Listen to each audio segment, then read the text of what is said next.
Merci de nous regarder au travers le monde et aussi au niveau local. Nous sommes très ravis de vous savoir nombreux et nous remercions le savoir-faire, le savoir de celui qu'on appelle l'homme du cœur, de l'homme ultima, le patron de Pactole Télévision. Si vous nous regardez en France, vous nous regardez en Allemagne, vous nous regardez aux États-Unis, vous nous regardez en Angleterre, vous nous regardez en Autriche, vous nous regardez aussi en Espagne, pourquoi pas en Ukraine, c'est parce qu'il y a quelqu'un qui travaille. Et c'est votre émission, comme d'habitude, Parole inspirée. Aujourd'hui, on va faire un zoom sur l'église d'un homme de Dieu bien, mais avec qui on va aussi parler, non seulement le zoom, mais on va essayer quand même de parler comment ça fonctionne. C'est pour toute sa première fois qu'il vient de passer sur cette chaîne de télévision au niveau international. Bienvenue à bord. Voilà, nous sommes ensemble. Bienvenue, pasteur. Merci, frère Godefroy. Je suis ravi, moi personnellement, je vous connais, et par rapport à ceux qui vous regardent pour la première fois, à travers du monde entier, dites-nous ce que vous êtes exactement. Que Dieu vous bénisse. Amen. D'abord, je commence par les saluer, et je bénis le Seigneur qui permet qu'au travers de l'intelligence, puisque quand je vois qu'on peut me suivre de loin, c'est l'intelligence que Dieu a donnée. C'est pourquoi j'ai béni le Seigneur et je suis dans la joie d'apprendre que je suis suivi, que Amen. Je peux partager avec des gens qui sont au loin sur moi-même ou sur l'Église. Moi, je suis serviteur de Dieu. J'ai une fonction dans la communauté où je suis, la Nouvelle Cité David. Et la fonction que j'ai, c'est je suis pasteur, je dirige cette Église, l'Église dans laquelle nous tournons cette émission. Voilà. Ok, ça fait déjà combien de temps? Mais ça ne sera pas vraiment une histoire kilométrique, mais ça fait déjà combien de temps que vous vous retrouvez au sein de la NCD Bel Air? Ça fait plus de 10 ans. Donc, plus de 10 ans. Donc, ça fait pratiquement 12 ans. Et ça vous fait quoi par rapport à la tâche que vous assumez, un nombre de fidèles, parce que c'est une charge en tant que berger, c'est une charge. Et comment vous vous sentez un peu dans ce confort-là pastoral? Avant, je ne voulais pas. D'ailleurs, pour la première fois qu'on m'a dit que je serais pasteur, je n'avais pas aimé, je n'avais pas apprécié, je n'avais même pas accepté cette prophétie, puisque j'avais ma vision, j'étais étudiant à l'époque. Mon fait père avait des projets aussi que j'ai étudiés à l'étranger.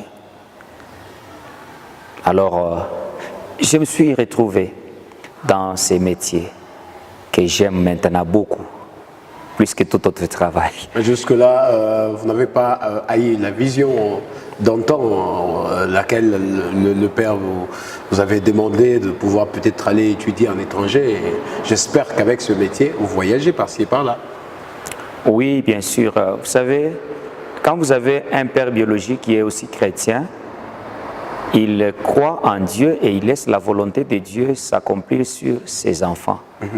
Donc, un père n'est pas celui qui impose sa vision, mais c'est celui qui découvre les plans de Dieu pour ses enfants et non seulement qui communique la vision aux enfants, mais qui conduit maintenant les enfants à épouser la vision de Dieu sur eux afin qu'ils puissent vivre le destin de Dieu pour eux. C'est ça la réussite de la vie. La réussite de la vie, c'est vivre son destin selon Dieu. Et lorsque vous avez un père chrétien, c'est déjà de l'avantage, puisqu'il peut prier le Seigneur, il peut découvrir les plans de Dieu. Lorsque je lis Genèse chapitre 49, je vois Jacob qui appelle ses enfants. Dans d'autres versions, on dit pour les bénir. Dans d'autres versions, on dit pour qu'il leur montre ce que chacun sera. Ce n'est pas selon lui, mais selon ce que le Saint-Esprit lui a montré sur tous les enfants. Voilà, si vous avez un père comme Jacob, comme Isaac, comme Abraham, vous êtes déjà sur la bonne voie, la voie de la réussite de votre vie. Parlez-nous un peu de l'histoire, du début de l'Église. Aujourd'hui, c'est vrai, vous êtes en pleine construction, le confort est en train de prendre une nouvelle ampleur, le confort est en train de rhabiller sa nouvelle robe. Mais d'abord, parlez-nous au début, comment ça a été, et suite à cette secousse, c'est vrai, c'est un métier, mais ce n'est pas un métier comme tous les autres, c'est un domaine vraiment compliqué, dans lequel, si on y entre, pour y sortir, c'est un peu compliqué. La réponse est simple. Lorsqu'on est fils à l'église, dans une communauté, et que le père de la communauté, par révélation, découvre que vous avez un ministère, c'est lui, par la sagesse de Dieu, par l'esprit, au temps de Dieu, et en ayant toute la formation aussi que vous connaissez, puisque c'est très important. On n'a pas besoin seulement de l'appel pour exercer un travail, on a besoin de la formation aussi. C'est comme moi, c'est lorsque je découvre qu'à l'église, j'ai un enfant qui a un ministère, je vais maintenant lui apporter la formation relative à son ministère pour l'aider à être utile dans le corps du Christ. Cette formation, c'est vous qui la dispensez? Oui, ce que je peux faire, je le fais. Vous savez, bon, former quelqu'un, amener quelqu'un à exercer un ministère pastoral, ce n'est pas facile, et ce n'est pas un travail d'un jour. Par exemple, dans le cadre de notre église, il y a des gens, par exemple, pour l'année prochaine, puisque nous avons la vision d'ouvrir des églises, donc il y a des gens qui sont sur la liste en dehors des enseignements que moi je leur donne, des prières, en dehors de ce qu'ils apprennent de moi. Il y en a qui sont sur la liste pour qu'ils fassent la théologie. Et l'Église va les supporter. Il y en a qui vont étudier sur place, d'autres vont étudier en Afrique du Sud. C'est apporter la formation relative au ministère de chacun pour les rendre vraiment utiles et formés dans le corps de Christ. Donc, ce que nous faisons pour l'Église, c'est pratiquement ce que nous avons aussi hérité. Nous avons l'appel, ça a été découvert par mon père, et puis il m'a aidé à ouvrir cette église que je suis en train de diriger. Donc si à vous entendre parler, vous avez d'abord construit dans le chef de vos collaborateurs, et puis il y a maintenant cette construction physique. Alors si vous faites ce genre de travail, former le serviteur, et qu'une fois, je sais très bien que cette question n'a pas été à l'ordre du jour, mais je la brosse un petit peu, et qu'il s'avère un jour ces personnes-là se volatilisent et s'éloignent de votre vision, quelle serait votre réaction? Ça peut arriver, ça peut arriver. Jésus lui-même avait beaucoup de disciples. Quand vous lisez Jean chapitre 6, à partir du verset 60, il y a des disciples qui l'ont quitté. Mais les disciples qui étaient destinés par Dieu pour être formés, être établis apôtres et continuer la mission, sont restés. Il n'est pas dit que puisque vous découvrez l'appel de quelqu'un ou vous l'aidez à la formation, qu'il sera toujours fidèle à vous. Il y a des choses qu'on ne maîtrise pas, c'est connaître le comportement de quelqu'un dans le futur. Ça, c'est Dieu seul qui maîtrise ça. Au moins, moi, j'ai fait ma part et je prends tout le temps de chercher le Seigneur. Ça aussi, c'est très important avant de sélectionner quelqu'un à la formation. Ça, c'est très important. Mais ça peut toujours arriver qu'on puisse être convaincu sur quelqu'un, qu'on puisse dépenser sur lui, qu'on lui donne toute la confiance, toute la formation, mais que demain, qu'il fasse autre chose. Ça, c'est l'affaire aussi que nous laissons dans la main du Seigneur. Aucun père ne pense à cela, mais ça peut arriver. Et nous prions, nous travaillons avec Dieu afin que l'œuvre que nous faisions, que ce soit Dieu lui-même qui le fait au travers de nous. Mais si cela arrivait, gloire au Seigneur. C'était arrivé même à notre Seigneur Jésus. Ça, c'est la construction psychologique. Voilà, maintenant, on va passer à une autre étape qui est celle de la construction matérielle. Voilà, on est en train de voir. Quand vous apercevez, c'est déjà le décor. Je peux vous dire que l'église est en plein chantier.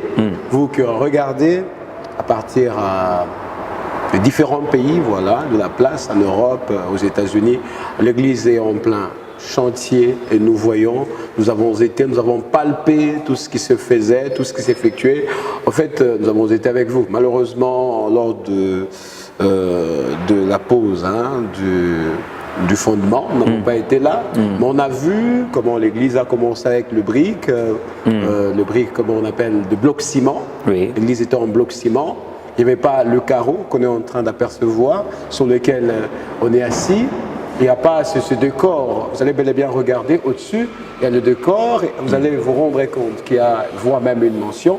Et comment vous faites ça? Parce que j'avais entendu dans le couloir les autres dire que cette peinture est provisoire.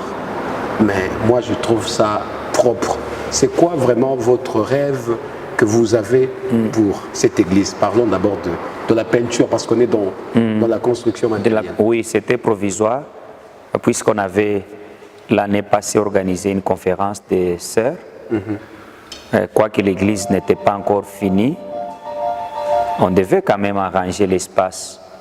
Lorsque vous recevez quelqu'un qui vient doter chez vous, même si la maison n'est pas chic, mais ces jours-là quand même vous l'arrangez pour la circonstance.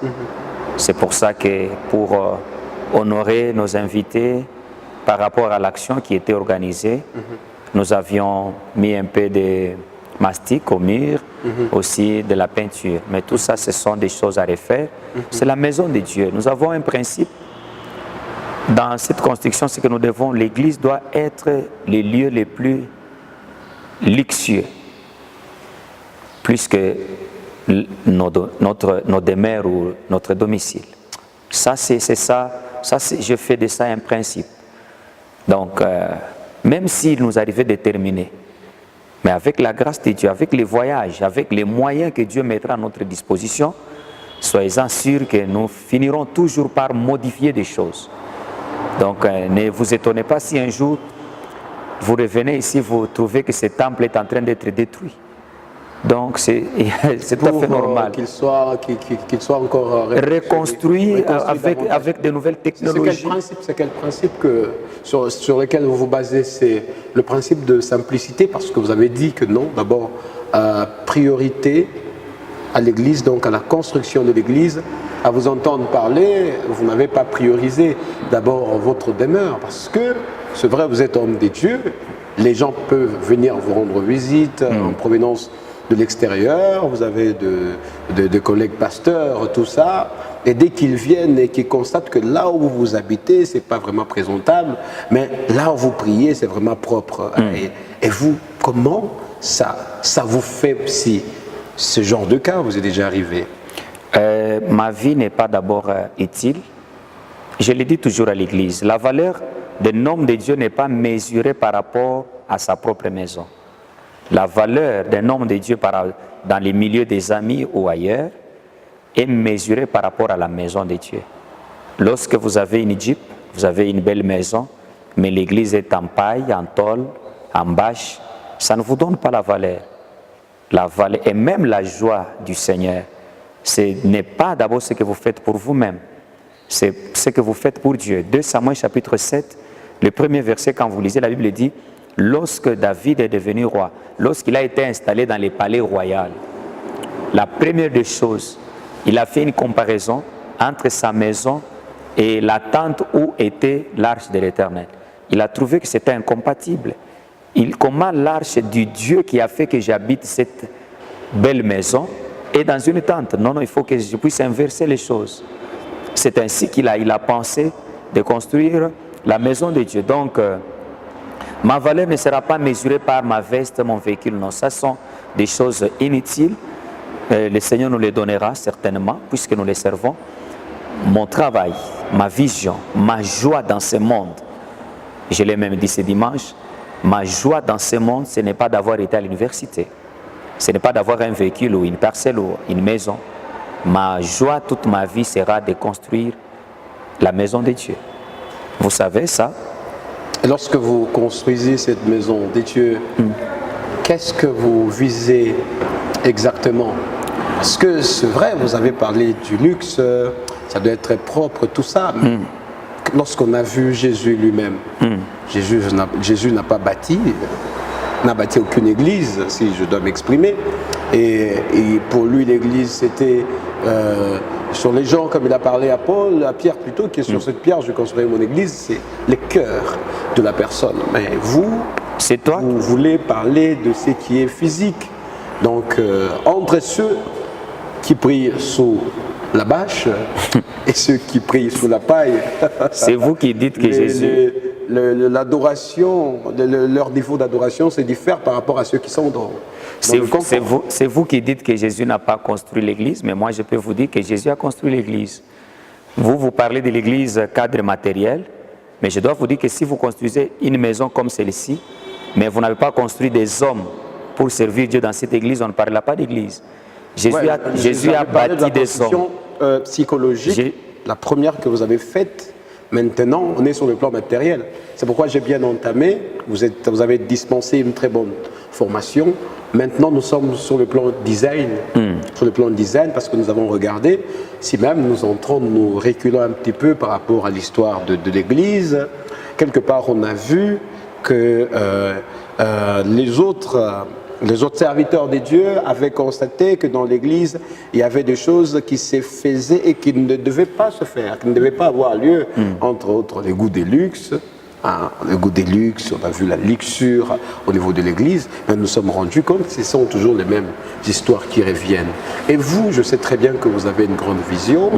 Qu'est-ce que vous visez exactement dans tout ce que vous faites? Parce que nous regardons, il y a de sacs de ciment qui sont là, il y a de cartons de carreaux, et puis ce ne sont pas de carreaux de n'importe quel prix, hein. Ce sont des carreaux de taille.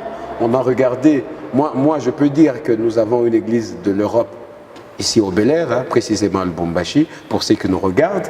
Nous voyons des carreaux, nous voyons des installations électriques, tout ça, le confort. Qu'est-ce que vous visez exactement? Non, ce que je vise n'est rien d'autre qu'accomplir ma mission. Lorsque David pensait construire la maison de Dieu, il visait quoi? Lorsque Moïse a eu la vision de construire le tabernacle, il visait quoi? Si ce n'est accomplir la vision de Dieu, puisque le tabernacle, ce n'était pas la vision de Moïse, c'était la vision de Dieu communiquée à Moïse.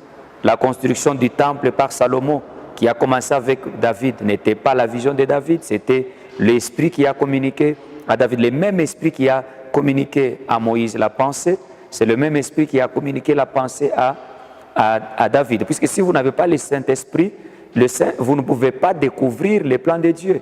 C'est le Saint-Esprit qui révèle à ces gens la volonté de Dieu qu'ils doivent réaliser. Donc, Jésus dit en Jean chapitre 4, « Ma nourriture est de faire la volonté de mon Père, d'accomplir l'œuvre de mon Dieu. » C'est tout. Donc, ma nourriture, ma vision, c'est d'accomplir l'œuvre de mon Dieu. Pourquoi la luxure?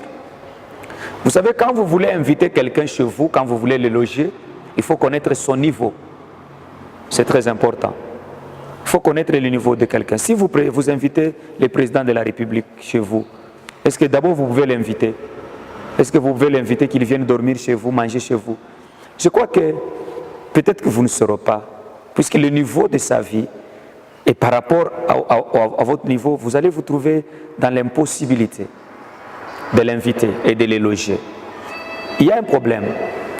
Quand vous lisez la Bible, les gens qui ont eu la grâce de voir le trône de Dieu, lorsqu'on décrit le trône de Dieu, lorsque vous allez en Apocalypse, lorsque Jean, avec la petite grâce qu'il a reçue, est en train de décrire la beauté du trône de Dieu, ça nous donne la pensée, ça nous donne la vision de quel type de maison nous devons construire pour Dieu sur cette terre. Et je dois même vous dire, quoi que nous fassions sur cette terre, nous n'arriverons jamais à rendre luxueux la maison de Dieu comme le trône de Dieu, comme l'endroit où Dieu réside. Nous n'y arriverons jamais. C'est pourquoi je vous ai dit, ne vous étonnez pas si demain, vous venez, vous trouvez que nous sommes en train de détruire. Mais pour le moment, nous construisons selon nos petits moyens, nous faisons les mieux qu'avec tout ce que Dieu nous donne, que nous puissions construire un lieu qui nous permet de prier, d'écouter le Seigneur, de l'adorer, de le servir, d'être en communion avec lui. Est-ce que vous construisez avec de petits moyens? En regardant le matériau, ce ne sont pas le matériau de moindre qualité. Est-ce que ce sont de petits moyens ou bien quelque part vous avez des financements? Parce que nous connaissons, quand quelqu'un démarre une activité, il y a toujours quand même des personnes qui viennent pour lui donner un coup de main, pour que cette activité puisse aussi apparaître, tout ça. Ça, ce ne sont pas de petits moyens, pasteur. Ce sont des petits moyens. À regarder seulement le confort, ce ne sont pas de petits moyens. Quelque part, c'est comme si vous avez de l'aide quelque part. Peut-être des autres serviteurs qui sont à l'extérieur, des autres fidèles qui sont à l'extérieur, pour qui vous priez, que Dieu peut toucher leur cœur et vous vienne en aide. Si Dieu, Le confort. si Dieu peut toucher même quelqu'un au travers de cette émission, ça va me plaire. Donc quelqu'un Puisque- peut être là, on peut Oui, facilement. c'est la maison de Donc Dieu. c'est lui qui peut nous regarder à partir de la France, Paris, Grenoble. Si il est touché par le Seigneur, il peut facilement envoyer son don ou envoyer quand même aussi son aide pourvu que le bijou soit vraiment au vrai sens. C'est lorsque nous sommes en train de regarder, même les chaises, ce sont des chaises provisoires, et vous dites encore que un jour, on va seulement s'attendre qu'on va tout démolir Oui, et nous- reconstruire encore. oui, bien sûr, les chaises sont en plastique. Et d'ailleurs, beaucoup de chaises ici, il y a des chaises, ça fait déjà, c'est quoi, 10 ans. Il y a des chaises ici qui ont fait maintenant 10 ans. Disons. On ne peut pas laisser ces chaises, même dans nos maisons. Est-ce que toi, tu peux garder une chaise pendant 10 ans, mon frère? Une chemise, tu peux la garder pendant 10 ans, même si elle est jolie comment? Vous ne pouvez pas garder la même table. C'est fort possible. Oui, nous avons la vision. Vous savez, nous sommes au mois de septembre, nous sommes en train d'aller à la fin. Nous nous sommes fixés un objectif avec toute l'Église, c'est de terminer le temple et de faire la dédicace de ce temple le 16 décembre de cette année. Nous avons pas mal de choses à faire. Nous devons mettre les plafonds partout à l'église. Nous devons faire les parkings là-bas dehors. Nous devons couvrir toute l'église de l'extérieur avec des faïences. Nous devons remplacer ces chaises. On n'a pas de sponsors. Ma seule force physique, c'est le peuple que Dieu m'a donné. En tout cas, un peuple formidable. Je n'ai pas de riches à l'église. Et je peux vous dire que je n'ai pas des gens qui donnent facilement $500, $1000. J'ai des gens qui offrent $100, $10, $20, $5, $2, $1. C'est avec ces gens que nous sommes en train de construire ce temple qui a déjà coûté beaucoup d'argent. Beaucoup d'argent depuis la fondation. Beaucoup. Vous me voyez moi, mais moi, ma force, c'est le peuple qui est derrière moi, qui est touché par le Saint-Esprit, mais aussi qui me considère comme un modèle. Puisque je ne conduis pas seulement les gens à bâtir, mais j'ai bâti moi-même d'abord.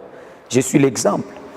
C'est pourquoi je t'ai dit au début que ce qui est important pour moi, ce n'est pas de porter une veste et d'aller prier mon Dieu dans une église en bâche, en tôle, non? Je ne peux pas me permettre ça. Et d'ailleurs, pendant ces moments, si j'avais des parcelles, Et ceux qui les font là, c'est comment? C'est quel esprit un petit peu qui les anime? Ils ont de belles maisons, mais au niveau de l'église, c'est toujours l'église est en chantier. En tout des cas- chantiers en chantier. Il porte beaucoup de vestes, on peut l'appeler apôtre, il a beaucoup de vestes, il a les véhicules, mais si vous allez là où il prie vraiment, c'est catastrophique. Je ne sais- L'église est toujours un chantier de 20 ans, un chantier de 25 ans. Et je c'est quoi? ne sais pas ce qui les Mais anime. sa maison, c'est propre. Ce n'est pas ce qui les anime. Je ne vais même pas ouvrir un débat là-dessus. Qu'on dise que non, le pasteur Daniel nous a injuriés. Non, non. D'ailleurs, j'étais en train de vous dire que pendant ces moments, si j'avais des parcelles, si j'avais beaucoup de véhicules, j'allais les vendre. D'ailleurs, même l'unique véhicule là qui est dehors, si avant le 7 décembre et que ça ne marchait pas, je vais vendre ça. Et vous allez accepter de commencer à marcher, arriver à l'église. Il n'y a pas de problème. C'est important. Je vais les vendre pour qu'on termine la maison de Dieu. Je vais les vendre. Ça, ce sont des choses que Dieu donne et il pourra toujours nous les donner. Sa maison, c'est d'abord utile. Mon père spirituel, le pasteur Zachary Kabengele, que je salue, qui est un exemple, un membre de soutien aussi important dans cette construction, me dit toujours, dans tout ce que vous faites, dans tout ce que vous demandez au peuple de faire, soyez un exemple. Lorsque vous demandez à quelqu'un de donner $10 pour la construction, vous devez vous-même donner les $10. Vous demandez $100, vous commencez vous-même par les $10. Tout ce que vous trouvez comme argent, vous devez les donner. C'est pour cela que nous nous battons avec ce peuple qui est vraiment derrière moi. Nous nous appuyons sur le Saint-Esprit et nous savons que si Dieu ne nous a pas envoyé des sponsors au début, il peut toujours nous envoyer des sponsors aussi à la fin. Des gens qui vont hériter aussi la bénédiction, puisqu'il y a une grande... Vous savez que la vie de David est devenue extraordinaire, non pas seulement puisqu'il a eu l'appel, mais puisqu'il a pensé de construire la maison de Dieu. Construire la maison de Dieu, c'est une source de grande bénédiction et une source de bénédiction des générations. Alors, nous nous sommes fixés un objectif, c'est de terminer la maison. On n'a pas l'argent en caisse. Nous sommes en train de faire des cotisations. Et nous avons lancé l'achat de ces chaises, vous voyez. Nous voulons avoir ces chaises ici, ces chaises rouges. Nous voulons en acheter même. Nous avons lancé un appel à l'église et à tous ceux qui nous connaissent pour qu'on commence déjà à les acheter. Il y a une autre qualité, toujours des mêmes chaises, mais d'autres couleurs que nous allons acheter en Afrique du Sud. Nous allons faire... Cette qualité que vous l'aurez à l'acheter, celles-ci seront déclassées? Non, on va les mélanger. Les mélanger? On va les mélanger. Ça va donner une très bonne combinaison? Oui, on va les mélanger et ça sera bien. Donc là, nous sommes vraiment en plein boulot. Nous nous appuyons sur le Seigneur. Et je m'appuie sur le Seigneur avec le peuple. Je ne suis pas seul. Je ne bâtis pas cette église avec mon argent. Je cotise aussi comme cotise tout le monde. Ensemble, comme un seul homme, nous sommes déterminés à terminer cette première phase de la construction. À vous entendre parler, vous êtes satisfait du modèle de l'Église? Pour le moment, oui. À titre estimatif, pour le moment, donc, pour le moment, ce n'est pas une satisfaction complète. À titre, comment on dit, à titre estimatif, ça peut abriter combien de membres? 1000. 1000. Oui. Et au-delà, s'il y a encore débordement, là, il faut détruire une part. On ne va pas attendre les débordements pour détruire. Un visionnaire n'attend pas les débordements. Tu n'as pas besoin d'attendre avoir beaucoup d'enfants pour construire une grande maison. Un visionnaire construit déjà une grande maison puisqu'il sait qu'il fait des enfants. Il va les loger là-bas. Vous voyez, si vous construisez une maison de 2 chambres, alors que vous voulez avoir 10 enfants, et vous avez des cousins, des neveux, non? Donc il ne faut pas attendre que les gens viennent chez vous en vacances pour commencer à chercher la maison. Un visionnaire commence par les plans. On ne va pas attendre les débordements, non. Nous sommes entourés des parcelles, bien sûr, c'est pour des amis, ça a des propriétaires, mais nous pouvons toujours, dans le cadre de la vision que nous avons, acheter des grands terrains que ça, où nous pouvons construire un grand temple avec des bureaux qui répondent aux normes technologiques et au service de l'Église. Et par rapport au nombre de fidèles, vous avez dit 1000, y compris aussi ceux qui seront au balcon, oui. Deux balcons. Oui, pour ne pas exagérer. 1000, ça va Une toute petite taquinerie, c'est vrai. Les hommes de Dieu se confient totalement au Seigneur, mais ne donnent pas plus de la confiance aux ingénieurs. C'est ce que vous avez aussi rencontré. Vous avez pris à peu près pour construire cette église, ou bien vous avez pris de personnes qu'il faut pour qu'ils construisent. Parce qu'avec les hommes de Dieu, je vous ai entendu dire que non, prochainement, vous allez vous rendre compte qu'on va encore détruire pour qu'on rebâtisse. Les hommes de Dieu, ils sont toujours là. Je ne sais pas si c'est leur confiance au Saint-Esprit. Vous allez vous rendre compte, la chair est du côté droit. Demain, du côté gauche, aujourd'hui, nous voyons que là, c'est la place de chantre, de choriste. Oui. On peut voir, on démolit, on se réveille le matin, on dit non, on change. Tout ça, c'est quoi? Est-ce que vous avez un peu respecté tout ce principe? Parce que vous avez dit que vous vous basez sur le principe. Oui. Est-ce que vous avez aussi respecté ce principe? Oui. Vous avez quand même accordé aussi la chance à ceux qui connaissent le travail de le faire. Et vous, en tant que financier, vous financez normalement, vous êtes peut-être aussi imprégné dans la construction chaque fois. Quand c'est obtus, vous dites non, c'est oblique, on doit changer.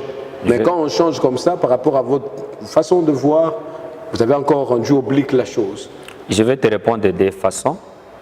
Tout homme de Dieu doit être un ingénieur. S'il n'est pas un ingénieur de l'université, il doit l'être au moins spirituellement, puisqu'il reçoit la vision, il lui donne les plans. Tu ne me diras pas que les premiers ingénieurs, quand Moïse a construit le tabernacle, c'était les hommes. C'est d'abord lui-même, puisqu'il a reçu les plans. Tu ne me diras pas que les premiers ingénieurs, quand Noé a construit l'arche, il a cherché quelqu'un. C'est d'abord lui-même, puisqu'il a reçu tous les plans avec détail. Ça, c'est déjà un travail d'ingénieur. Et peut-être, puisque nous devons accomplir les plans que nous avons reçus de Dieu, nous avons cherché des ingénieurs. Des gens qui ont étudié. qui ont étudié. L'ingénieur là qui travaille, qui est en train de faire la finition des travaux, Papa Makonga, c'est un grand technicien. C'est pas quelqu'un qu'on vous a recommandé. Non, non, c'est un homme qui connaît du travail. C'est un homme qui connaît du travail. Mais moi-même en tant que visionnaire, je suis là chaque jour quand on construit pour vérifier si ce qu'on fait est conforme au plan. Je t'informe que j'ai eu à faire détruire beaucoup d'histoires et à changer beaucoup d'histoires puisqu'on les a fait comme je voulais que ça se fasse. Et même l'ingénieur ici qui est revenu, dans les jours antérieurs, nous nous sommes un peu tiraillés, il est parti. Mais compte tenu de sa qualité du travail, son expérience, je l'ai fait revenir. On a oublié les conflits. Tout ça, c'est dans l'esprit de travail avec quelqu'un qui connaît le travail. Puisqu'il ne faudrait pas que demain nous puissions regretter. Vous savez, la construction, c'est quand vous faites des erreurs, vous allez regretter. Quand vous faites des erreurs, vous allez regretter. Alors, pour éviter des erreurs, il faut laisser le travail d'ingénieur aux gens qui ont étudié, à qui Dieu a donné cette sagesse, cette intelligence de faire les choses, que vous puissiez travailler avec eux pour accomplir les plans de l'Église que vous avez. Merci, pasteur, de nous avoir reçus. Voilà, très chers téléspectateurs, regardeurs d'ailleurs de ce programme à partir de la France, Pactole Télévision, qui arrose le monde entier. Nous sommes très ravis. On a fait un zoom sur cette église. Nouvelle cité de David, paroisse Jésus-Christ, notre étoile, que chapeaute le révérend pasteur Daniel Kayembe. Voilà, vous avez été vraiment satisfait. On a fait le zoom, vous regardez très bien des images. Vous voulez ajouter quelque chose? Il ne faut pas oublier l'adresse et puis les numéros de téléphone, puisqu'on ne sait jamais. Vous voyez, c'est la maison de Dieu. Exact. Il y a beaucoup de gens qui prient. Il y a beaucoup de gens qui prient. Il y a beaucoup de gens qui ont même l'argent. Ils cherchent la conviction de Dieu où envoyer cet argent. Quelqu'un peut être touché par Dieu. Il dit, en tout cas, dans cette église, moi, je prends la charge de toutes les chaises, par exemple, qu'on voudrait acheter dans cette église. Oui, puisque pour le reste, là, ça va déjà. Mais quelqu'un peut prendre en charge, je crois que Dieu les bénira. Il peut prendre en charge seulement les chaises de cette église, il peut, au travers le numéro là. Nous sommes à Lubumbashi, au Bel Air. Nous sommes au Bel Air Mazout. À Lubumbashi, Bel Air Mazout. Mais le numéro là, c'est très important et on pourra toujours nous contacter. Ça nous ferait du bien, ça ferait du bien au ciel. Merci à l'homme du cœur, Lolo Moutima, qui nous accorde la chance d'être regardé de par le monde. Merci aussi à tout le monde, merci à Daniel Kalimi, merci à Roli Chimanda qui sont des complices d'ailleurs pour que cette émission soit bien toilettée. On se retrouve très très prochainement. Pactole, c'est la chaîne d'édification. Ciao.